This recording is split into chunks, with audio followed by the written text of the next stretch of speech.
Now here's an unexpected sight, a kangaroo in a snowstorm. An Australian scene in an English setting.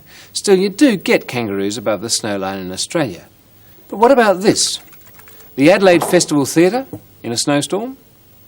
Well, it does snow in Adelaide, but not down where the theatre is. It snows up in the hills. In fact, you've got a mixture there of Australian scenes and English snowstorms. Still, if you want to make one, here's how you do it. Get yourself a glass jar, one you can see through, put it to one side, and make sure that you've got a lid that really fits it so that it's watertight. You don't want water leaking out of that. Take the lid off and build in it whatever snowstorm, or whatever scene, I should say, you want.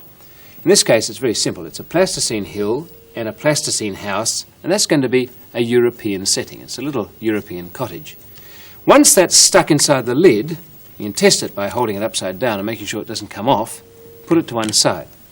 And you fill the jar then, almost to the top, with water. You want a bit of an airspace there, so don't cram it up with the water.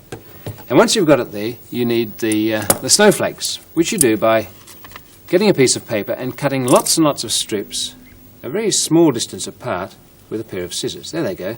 I've made about 30 of them, I suppose. Turn the paper round and cut across them, and those little squares will fall into the water. And after a while they get waterlogged and sink, and that's exactly what you want them to do, because you want the snowflakes to fall. Okay, when you've got enough of those and they're a bit soggy and waterlogged, all you have to do then is to take your snow scene in the lid, put it on there, press the lid on tightly, turn the whole thing upside down and give it a good swizzle, and lo and behold, there's your snow scene. A few more flakes would make it more impressive. But that's the European version. We don't want that, we want the Australian version, and here it comes. The same sort of thing, a little glass jar, get it nearly to the top with water, and in this case I've got a lid that fits, and I've built a kangaroo on a little dais. That stands him up so that you can see what's happening. Press him on there and make sure it can't fall off. Plasticine or wood or glue, anything you like, to get the thing sitting there.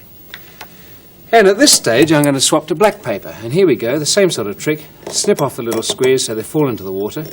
After a while it'll be even better because they get waterlogged. But when we've finally finished that, and we've got a good collection of those black things in there, get your kangaroo in the lid, put him on there, screw him up tight, give it a swizzle, and you have a truly Australian scene, a kangaroo in a cloud of flies.